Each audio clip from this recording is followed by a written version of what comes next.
wherever you are, you and your family are safe and you are staying inside as much as possible and also practicing social distancing. I'm excited about today's show and my guest. Here we talk about more than just sports on Chalk Talk. We have plenty of time to talk about last week's draft. It, it was it had the highest ratings for viewing in I think ever. I think there were 55 million people that tuned in to watch the draft. I think it's a number of reasons. The main one is because people are at home a lot more and having to stay inside. So that's one reason. And the other thing is, other than the WNBA draft, it was the first really live sports kind of action we've seen since the pandemic really hit and everything kind of shut down. So it was I thought the NFL did a pretty good job. I thought we got a chance to see some interesting stories. I like the fact that they really showed the human side of a lot of the players. That was a little different. So yeah, it was a huge undertaking. And so if you don't understand or if you've never worked in live television, so just the undertaking of what they had to do in a short period of time to have to be able to bring in players from all around the country, from their homes, live into the room, if you will, since they were doing this virtually, that was quite a production undertaking. And I think they did a pretty good job. So that was last week. Of course, now there's talks about what possible moves will be made, other players that are free agents. We'll get into all of that. We have plenty of time for that. The NBA has been talking about when they will get back in action. I wanted to make sure this was on. When the NBA is going to get back in action. And there was some thought that maybe this week, May 1st. May 1st is Friday, you guys. Can you believe that? It is going to be May 1st on Friday.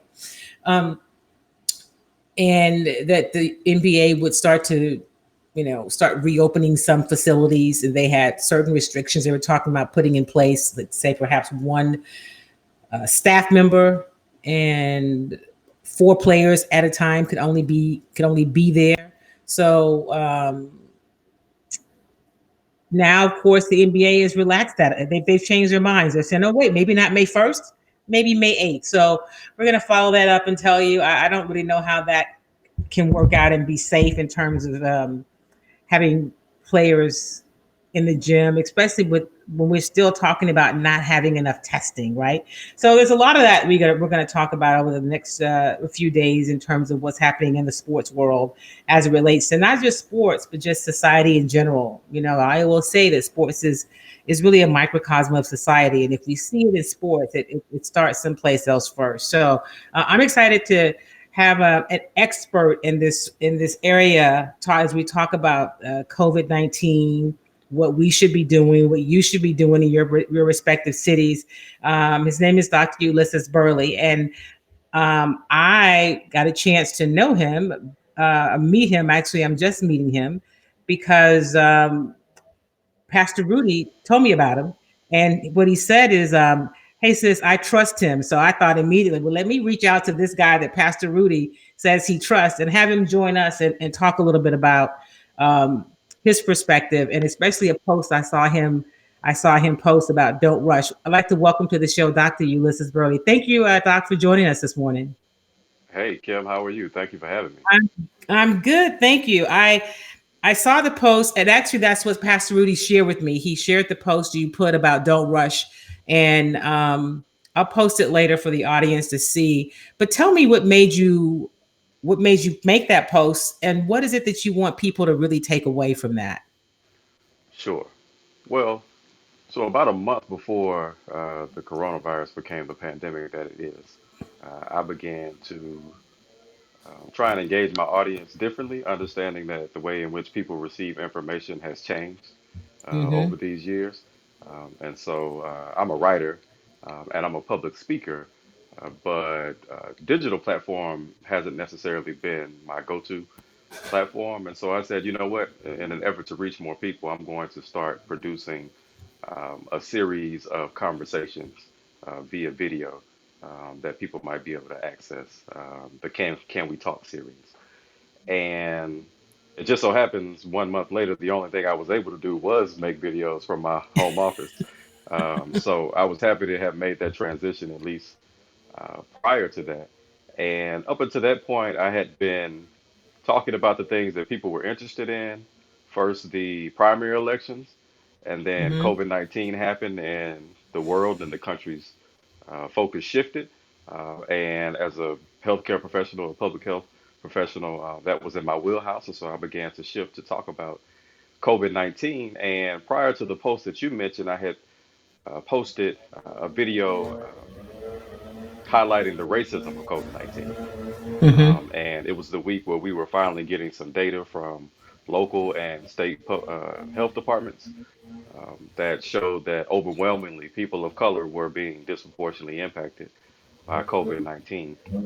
And it was then that I knew that as this data was becoming available and we were starting to see that in some places 70% of deaths were happening among Yeah. African Americans, that people who don't really care about us would begin to call for the reopening of the country.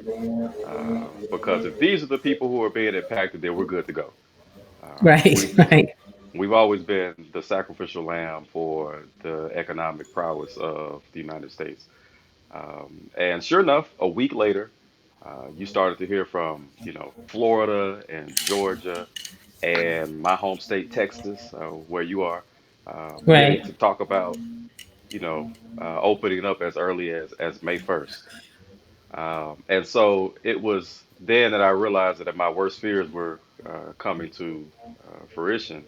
And I took my public health education, but also my common sense, and I Mhm. tried to put those things together to urge people to make decisions for themselves in the event that their leadership was not making decisions in their best interest. And so that is what engendered the Don't Rush to Reopen video. When I make these videos, I never know how long they're going to be. When I finish, I say, "Oh Right. no, this is 10 minutes." People don't have a 10-minute attention span. It's too long. I said too much. But surprisingly, it's been my most viewed video to date, and it continues to resonate with people, and I'm grateful for that. And I hope that it will help people make some personal decisions for themselves as states reopen as early as this Friday.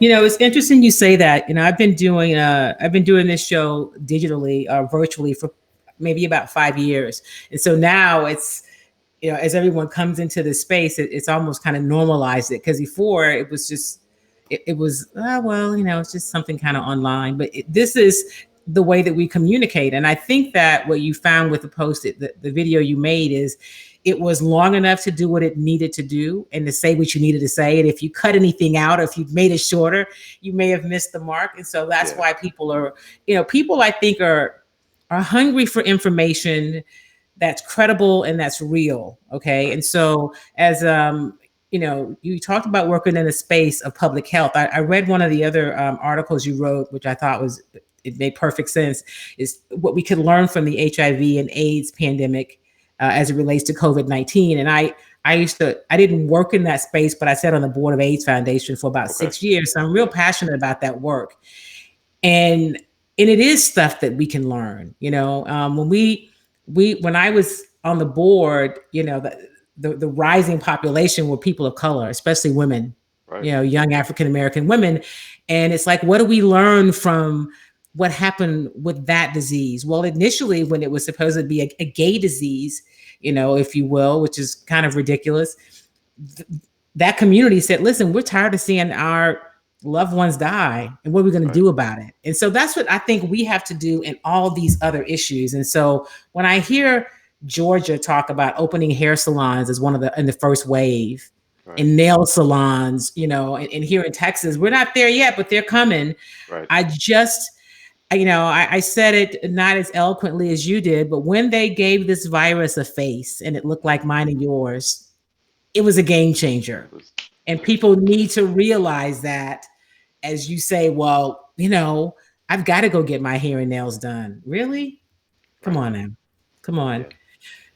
You work in public health. So what has surprised you most about I guess the virus itself, because it seems like we're still learning so much about it. I don't know, day by day, week by week. Right. Yeah. Daily.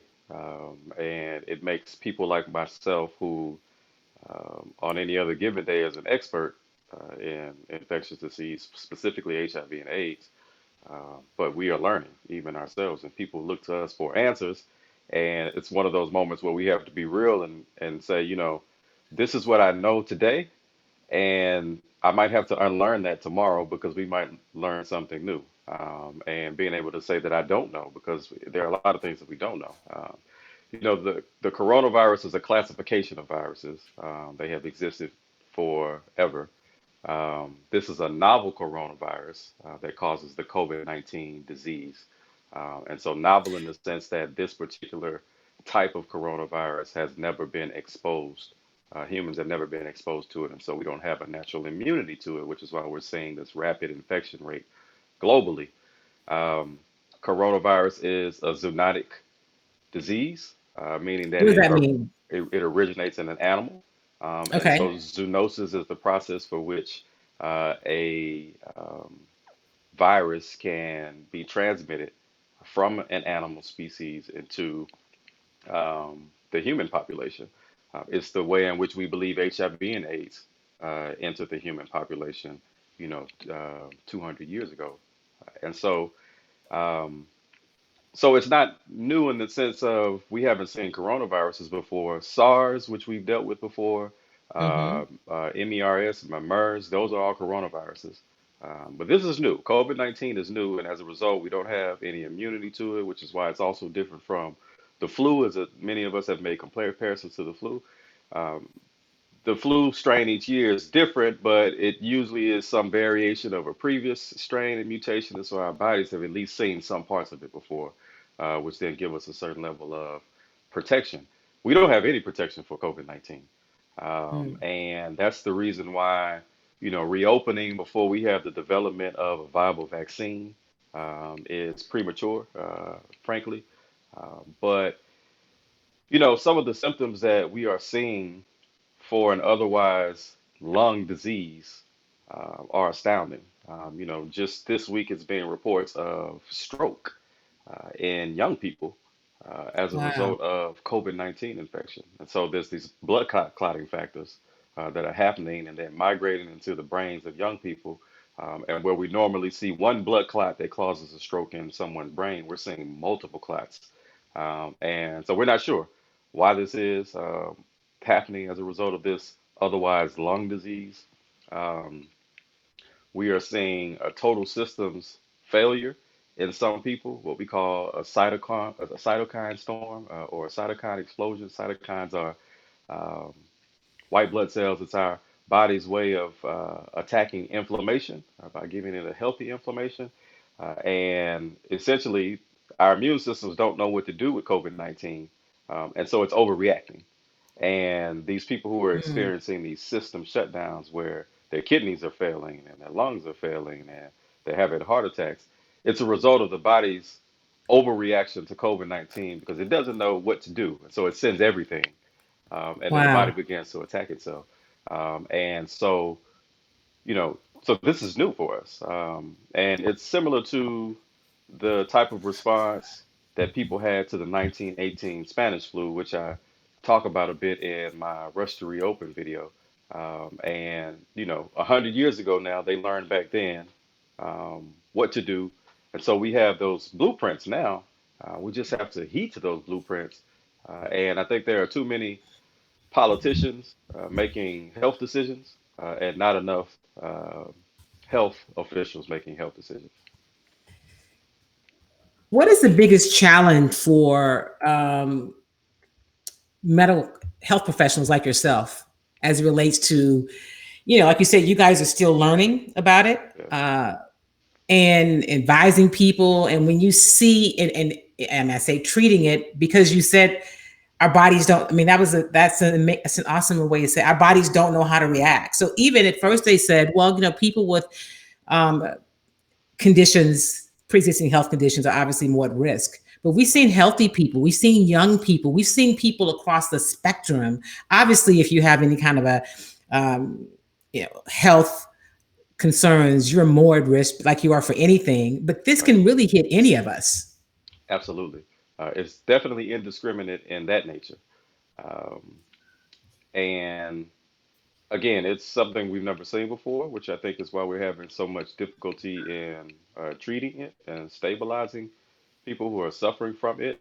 Um, and, I think, in school, I learned about the 1918 Spanish flu and the smallpox outbreak and the Black Plague. And, I never thought that I would live through our generation's version of those epidemics. I'm encouraged that we will come out of this. A year Mm-hmm. from now, hopefully, maybe 18 months from now, we will have a viable vaccine for this. Hopefully, our success in developing vaccines for other coronaviruses hasn't been great in the past, but we Mm. also haven't had the level of engagement for developing a vaccine.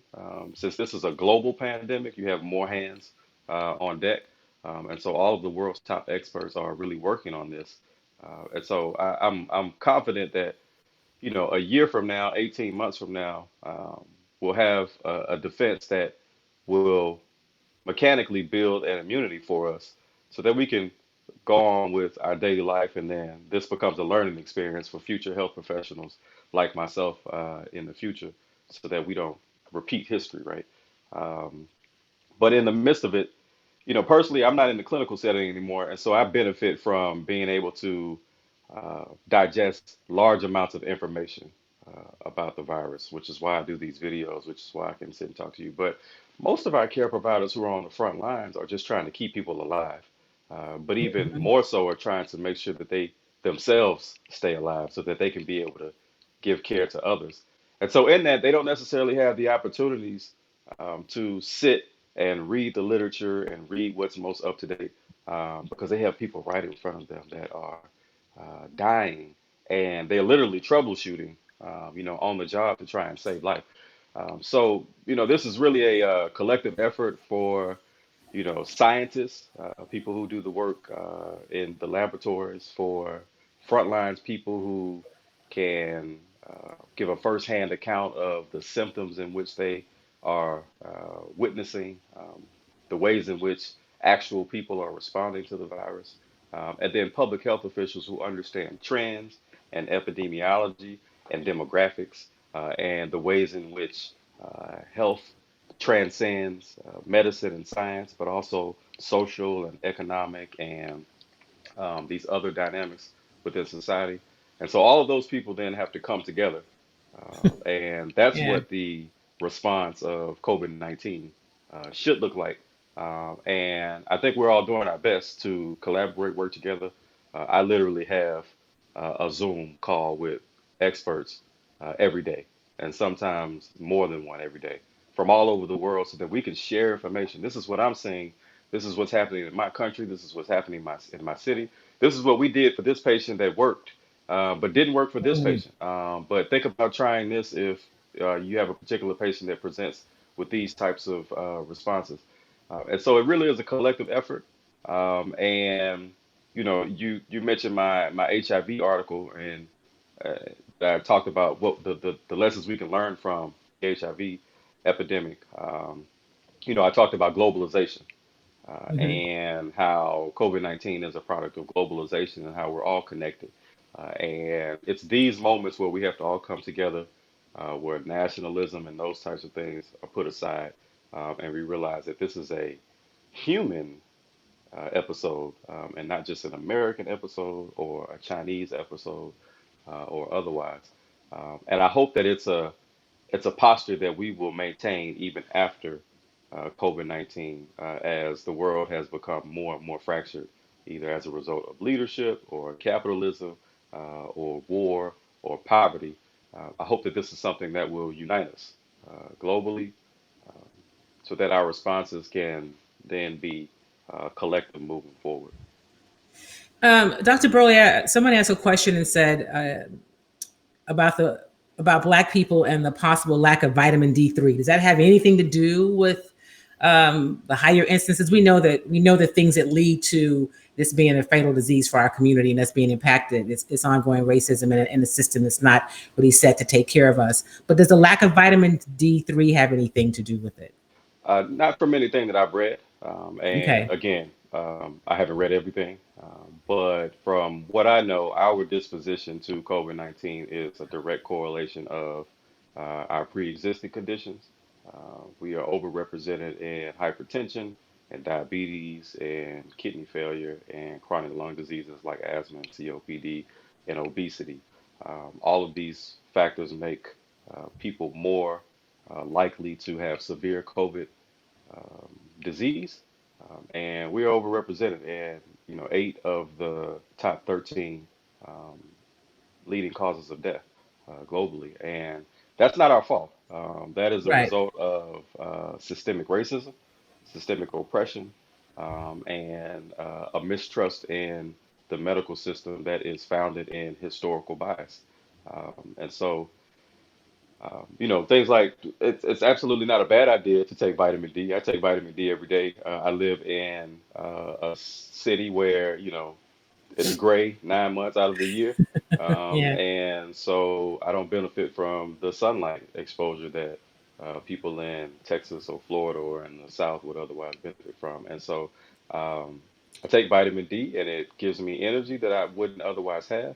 But there's nothing that I've read that suggests that the vitamin D deficiency in people of color as a result of our melanin has predisposed us to COVID-19 infection. Let me ask you a question. We here in Texas, where I live and where you're from, of course, the in the city of Houston, the mayor has tried to say, stay in, wear masks. The county judges said that. Of course, on yesterday, the governor basically just blew that all out the window. Right? Can you help people understand why it's important to wear masks and gloves and stay at home, and why social distancing really is a thing that we should be taking seriously?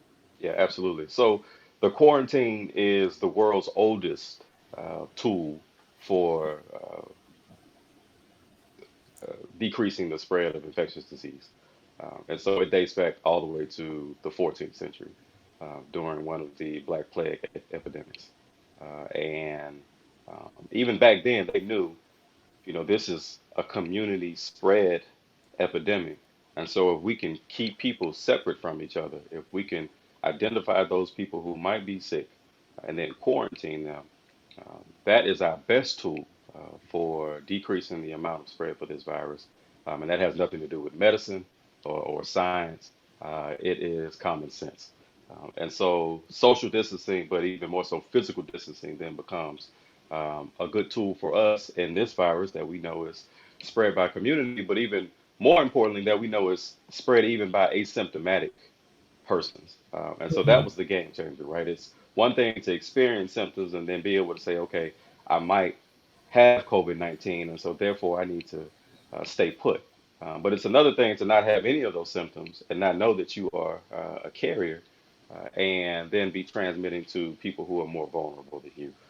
And so that's where masks become invaluable.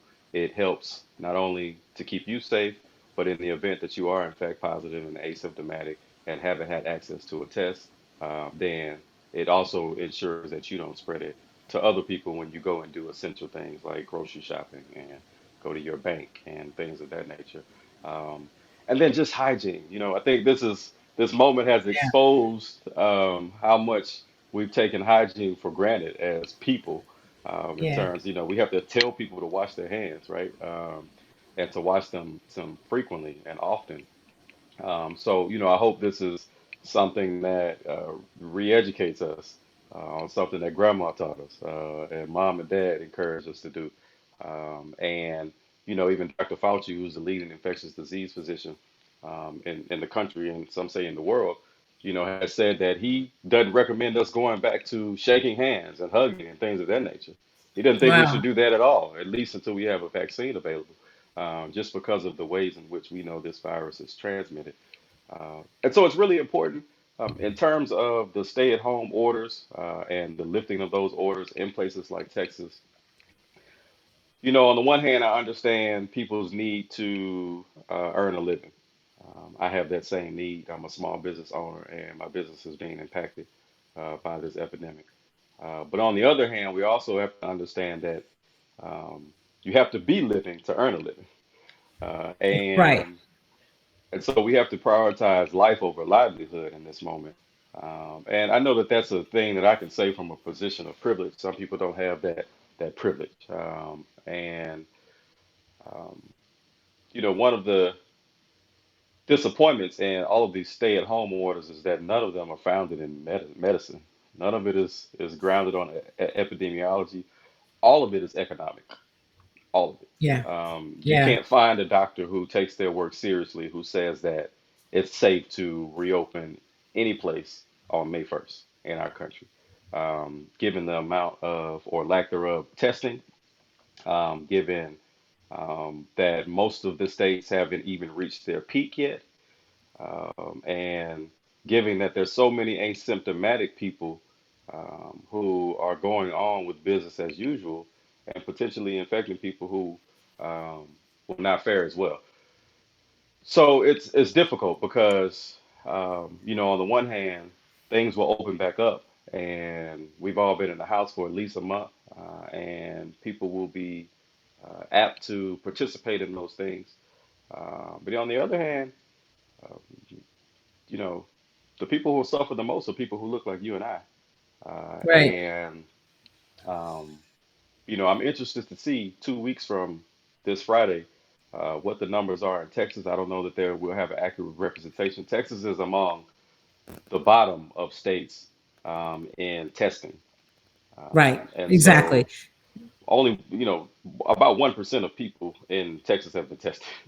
Uh, Doctor, can we talk about that for a minute? One, as someone pointed out, we are of course overrepresented when it comes to essential workers, so we're Absolutely, out there on the front line. But how is more testing? Let's talk about testing and what is taking so long, and how will more testing really help with the spread of the virus? I have a friend who said to me yesterday. He said, "I'm not sending my kid back to school until they have everybody can be tested, and until there's a vaccine." He said, so it may be 2021. I was like, wow. yeah, yeah, and that's real. That's a real Yeah. concern. So first, let me harken back to my expertise, HIV and AIDS. And so uh, we learned that we couldn't treat everybody if everybody didn't know their status. Right. And so first and foremost, we encourage people to know your status, right? And you know your status by getting tested. Um, 1 in 7 people in our country don't know their HIV status, and so that continues to be one reason why the proliferation of HIV and AIDS is taking place.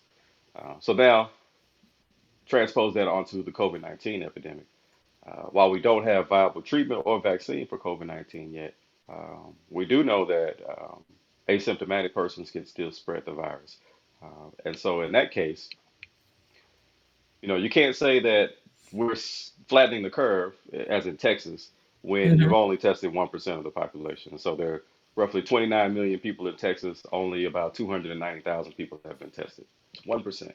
Um, and so I think as of right now, there have only been maybe just under 700 fatalities in Texas confirmed, and Texas isn't even in the top 10 of confirmed cases, which is really peculiar because Texas is the second largest state in the country and has huge urban metropolitan areas like Houston and Dallas and San Antonio and Austin. And so huge population centers where you would expect for a virus that transmits by community spread to proliferate. And I believe that it has, but we don't know it We don't know it. Right. if we don't test everybody. And so one of the barriers here, and I've said this once and I've said it before, you can't combat a public health crisis without unfettered access of the public to healthcare. And so if everybody doesn't have healthcare, then you're not going to be able to squash a public health epidemic. Um, I'll give you an example. South Korea had their first reported case on the same day that the United States had its first reported case. Everybody in South Korea has insurance or access to insurance. And so as a result of that, South Korea was able to test everybody who wanted to test. And people were able to confidently get tested without having to worry about what it was going to cost them and Mm. whether or not they were going to get a bill later on. And as a result, they have flattened the curve and already have discussions about opening up sports and things of that nature. And while South Korea isn't as big population-wise as the United States, it's more densely Right. populated than the United States, and so people are closer together. And Can we so, just put a pin in that for 1 second? You sure, said that everybody in South Korea has health care or access to it. right, right, That I mean, I don't think people really realize in this country how far behind the curve we are when it comes to we don't really have a healthcare system. We have a sick care system, that's right, right? When you think about the lack of beds and all the stuff that coronavirus is exposing to some and reminding the rest of us that exists. But South Korea, it's what they already had in place that made them able to move exactly. forward. Exactly. And Wow, that that's and that in amazing. turn put confidence in its citizens. And so I know people right now who want to test, but Hmm. they're afraid that, if I go, will I be able to afford it? And I've just done some research on my own. A lot of urgent clinics here in Chicago have begun to offer testing. But if it's insurance, and if you don't have insurance, it's $250. People don't have $250 Yeah, get tested, especially if you're especially low now. income. Right, especially now, especially if you're low income. And so that becomes a barrier, right? And so, people say, I think I'm sick and I'm experiencing all of the symptoms, but I don't have a mechanism to confidently access a test without knowing that it will impact me uh, even more so than I'm already being impacted financially. And so that becomes a barrier for testing in and of itself. And so a part of the stimulus package should have been all tests um, administered by anybody is free to everybody. And then the subsequent treatment as a result of that test needs to be covered as well. And that should have been worked out among states and federal governments, privately owned healthcare facilities, and insurance companies, and the government, because that's the only way that we're going to be able to test everybody who wants one and who needs one. If you don't test people, then you don't know what your epidemic is, and you can easily say, "Oh, we're doing a great job. We've only had, this many people test positive." Well, that's because you've only tested 1% of the Right, population. right. And so, I saw one of the questions asked, "How does testing help prevent the spread of the virus?" Well, testing helps us to identify who's transmissible and who's not. And once we can identify those people, then we can do what we call contact tracing, where we can um, identify the people in which people who test positive have been in contact with. And so now we've identified that group and we can shelter them in place and quarantine them, and so on and so forth until we begin to actually literally flatten the curve. And we want to do so with a 10% positive test um, rating. And so that is, we want to get to a place where every 1 in 10 people test positive. Um, right now, in some places, we are at 30%, Wow. I think the national average might be around 18% of places that are reporting, but um, Korea is at 3%. And so 10% is what's ideal for us. Korea is already at 3%, meaning that less than out of 10 people are um, testing positive for COVID-19 with every positive test. And so that means that they're flattening the curve. And so it's really, I don't think you can responsibly reopen anything without having at least a testing coverage of 30% at least. Texas is at 1%. And, um, theoretically, we probably shouldn't reopen anything until we have a viable vaccine. And I know that's unrealistic because we're at least a year away from that. But my professional opinion would be that we should all probably stay put until August. Um, August. yeah. So that means, now they're talking about like here in Texas, they've opened some beaches, and in Florida, I know that in New York, I heard this morning that they're not going to open the pools all summer. They said no pools, no camps. And so those are some real things that we need to consider because, like you said, if we're not here, it doesn't really matter what the economy is. Yeah. And let me expose this. So I said that this was about economics reopening. This is Hmm. about not having to pay people unemployment Right. first Absolutely. first and foremost. And and specifically the states not having to pay people unemployment. And so, if you notice, there was a caveat in Governor Abbott's, issue to reopen. He said that these industries will reopen May 1st, but individual businesses have the option to remain closed. And so that was strategic, Right. and strategic in the sense that if the state says that you are able to work, but the business says that we will remain closed for the safety of both our customers and our employees, then the unemployment burden transfers to the business owner and not the state. And Exactly. so, as long as the state is able to open up certain industries, then people don't have an excuse for not working. And if business owners themselves decide not to reopen, then unemployment burden of their employers becomes that of the business and not the state. And so, this is an economic move so that states like Texas and Georgia and Mhm. Florida um, don't have to pay people unemployment, which right now is paying some people more than what they would normally be making in their service jobs that put them at risk for COVID-19 exposure. Can I say before I let you go, and I know I've gone beyond the time that I promised I would keep you, but the information you're giving us is really valuable. So I appreciate that. I want to ask you about the work you do. Uh, you are not in a clinical setting now, but you work in this space, Yeah, faith, health, and human rights. Can you talk a little bit about that? yeah, sure. Um, it, it's a long story, but I'll shorten it. I'll make it brief for you. All And right. so when I was training, I did a HIV and AIDS fellowship in South America, in Buenos Aires, Argentina. And I was treating people living with HIV in circumstances that I had never uh, been in before in terms of the level of poverty and the lack of infrastructure for healthcare.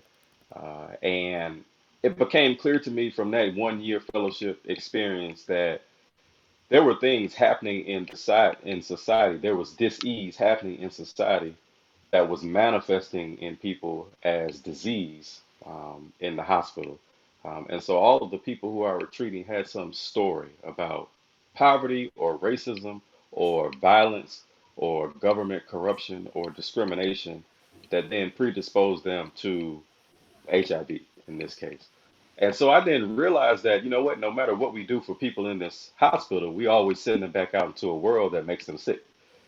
And so we need to address the sickness that's in the world and not necessarily the sickness that's manifesting in our bodies in the forms of diseases and viruses and bacteria. And so I really began to lean into my public health training and analyze the social determinants of health, which are the structural conditions in which people are born, grow, learn, work, and live, and include their work environment and their lived environment, their education, their access to healthcare, their social and community context, and their economic stability. So all these social factors that then contribute to the way in which people are exposed to disease. And so I began to shift and try and work on these structural and systemic diseases that then make people sick. And COVID-19 is exposing those structural and systemic uh, things that are now making people, and specifically Black people, more sick than everybody else. And so I founded UB the Cure to treat people and not just disease. Often as care providers, we only see what people have. Patient so and so presents with HIV. Patient so and so presents with COVID-19. And as healthcare providers, we don't get the luxury of considering everything that led up to that person being in our care. And so I decided that there were enough people treating disease, there were enough people under microscopes, that there were not enough people treating people with Mm. love and dignity and care and respect in society. And so I've been doing this work now in this way for the last 5 years, and has allowed me to reach people, to craft some policy that can help people, and to acknowledge the whole self, the whole person. And in doing so, we will inevitably also treat the diseases that inhabit and harbor in our bodies. So I want to encourage your listeners and your viewers that they don't have to be a clinically trained physician or a PhD in science to impact the wellness of our country, our world, of our people. That by loving people, by dignifying people, by you know extending equity and equality to everyone, that we can flatten the curve of any disease that Mm. presents us by just being human. The Reverend Dr. Martin Luther King famously said, and this is my favorite quote of his: "Of all the forms of inequality, injustice in health is the most shocking and inhuman." And I agree with that. Health injustice is the most shocking and inhuman. And he went on to say it's because it often results in physical death. And that's true. And so I've been focusing on righting the injustices in health by treating people and not just the diseases as they manifest in our bodies. Listen, first of all, thank you for visiting with us this morning. I feel more enlightened and smarter already. And although we can be discouraged because there are so many things that we don't know, but you reminded us that there are things that we can do that aren't even necessarily scientific. I know we want to get out and be among people, but social and physical distancing is a real thing to do, and to give it time some for more tests to be available, and to know that until there really is enough testing and ultimately a vaccine, we're not really out of the woods with any of this. So Yes, sir. thank you for the work that you do. Thank you for spending time with us. I hope you'll come back, and I'll make sure I'm going to post the Don't Rush video on my platforms, because I think it's something that we should hear. So thanks so much for trusting Pastor Rudy, and coming on and visiting with us today. I appreciate you, sister. Thank you for your platform and for shining a light on these dark spaces. And I look forward to talking to you again. Hopefully, it'll be about something else because COVID-19 will be history. Absolutely. All right. Thank you so much, Doctor. God bless. All right. All right, that was Dr. Ulysses Burley III. He's from Houston, but he works in Chicago. And I just thought, we talk about more than just sports here on this show. And so when I had a chance to connect with him, I thought it's somebody we definitely want to hear from, right? Somebody who works in the space and who can help to give us some perspective, and somebody who has a background in medicine and health. So, I'm going to start doing some shorter interviews. I'm gonna post throughout the week with different people. But I thought today he was the perfect guest for Chalk Talk. So thank you for again to Dr. Ulysses Burley III. His company is You Be the Cure, and you can follow him at You Be the Cure on Twitter and on, let's see, I think it's You Be the Cure on Twitter and on Instagram, so that you can keep up. He posts his videos. He's written articles, and as he mentioned, he's now working in the space of doing some digital work. So You Be the Cure is where you can follow Dr. Burley. And of course, listen, as we are continuing to move forward, and Chalk Talk, and all of you that are here today, some of you probably came to hear about the draft. We'll talk about that. I think it's going to be a while before we see football, so we're going to have plenty of time to talk about what's happening. I mentioned at the top of the show the latest in terms of the NBA is there was talks about opening some facilities on Friday, places like Georgia, since they already back, going to massage parlors and nail salons and hair salons and everything else. But the NBA is decided to wait. Now there's talk about maybe May 8th. That's only a week, right? So a week from this Friday, where some facilities will open. They will have the last correspondence I got said they would have 4 players and 1 staff member, just to not, yeah, they're still figuring it out, and I had some conversations this week around what's happening with college athletics, college football, really with the Power 5 conferences, because ultimately they're going to be that's where the decisions are going to be made, right? Those are those are the big money schools, right? And so, and those are the schools that are best prepared financially, economically, to hold off and wait. And so I have had some conversations and offline meetings, and what I can tell you is that it is going to be a while for college football. And so when I can, I'm a journalist, so I believe you got to have three sources. So when I can get that, I'll be happy to share that information. But there's talks about really pushing it back much further than people realize. So this virtual space that we're living in, we need to find a way to embrace it for a minute, because it's going to be a while before things go back to normal. And I think that normal is going to look really different moving forward. I've been saying that from the very beginning, right? Normal is going to be different. You heard Dr. Burley say, Dr. Fauci, who I think all of us who are sane appreciate and look forward to hearing from, has said the shaking hands and hugging and all that, we shouldn't do it. And we should never get back to that. I mean, I guess outside of your nuclear family, but it's going to look different. And I just encourage you to do a couple of things. I always like to leave you with a call to action. Definitely let me hear from you. If there's something that you want me to talk about, or somebody that you think you'd like for me to interview on the show, inbox me here on Facebook. You can email me, Kim at Kim Y. Davis. And I hope that you're following me on Twitter at Kim Y. Davis, and on Instagram, Kim.Y.Davis.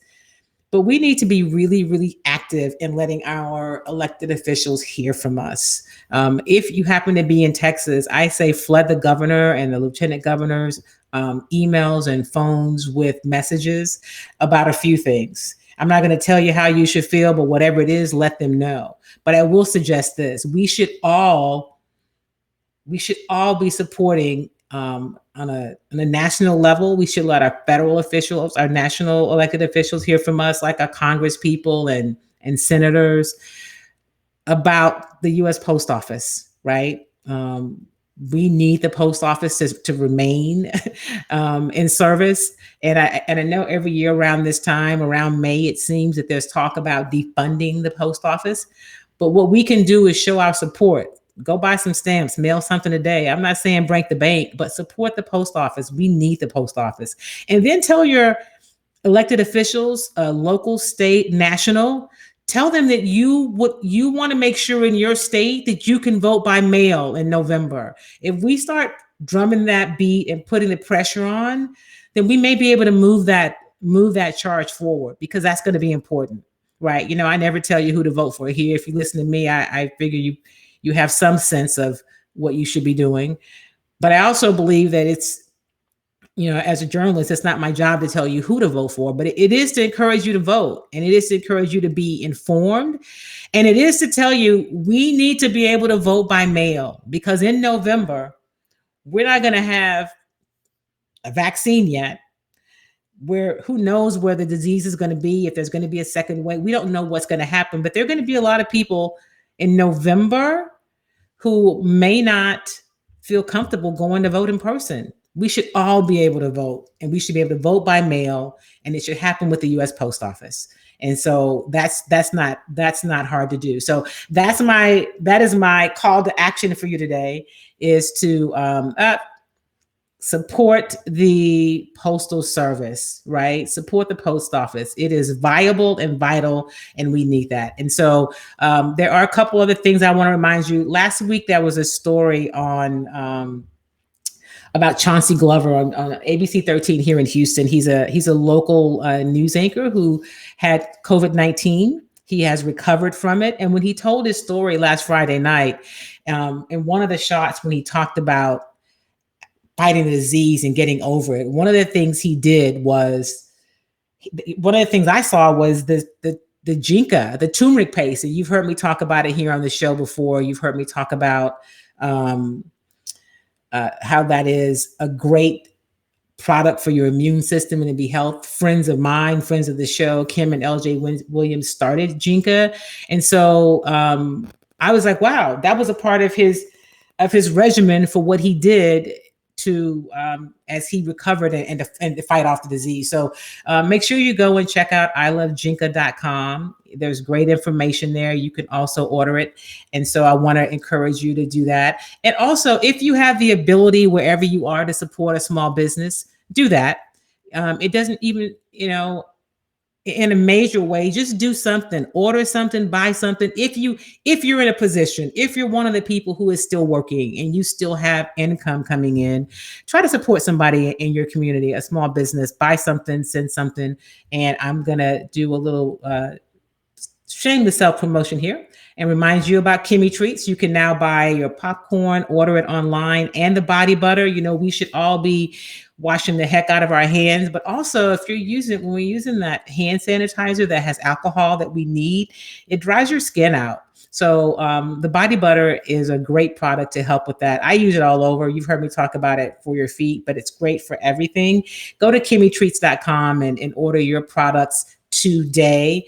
And also, as I mentioned, check out ilovejinka.com, right? It is a great place. Also, my last call to action, share this video, right? Share this video so that there is the ilovejinka.com. Kim is also a big supporter of the show. And, it comes in the turmeric paste. You can put it in, make golden milk with like almond milk or coconut milk. You can put it in coffee or tea, apple juice. There's a number of ways that you can get the I Love Jinka product into your body. It's great for your immune system. So yeah. All right. Listen, Kim says we need 2 jars of body butter. It's amazing. Thank you, sis. I got you. I just made a fresh batch this week. So listen, stay safe, stay socially distanced. Just stay at home. I mean, get stuff done. I don't know about you, but I have been incredibly productive. It's a time that you can think about some stuff you need to do. You can call people. We can FaceTime. We can Zoom. We will get back to being able to be in places in person in the same space. But until we can flatten this curve, realize we are not there yet, people. And just, I want you to be safe, and I want you to be able to still be a part of the family. So I love you guys. Thank you for being a part of Chalk Talk. I will see you next week, if not sooner. In the meantime, do something kind for yourself and do something kind for somebody else. I'll see you next week, everybody.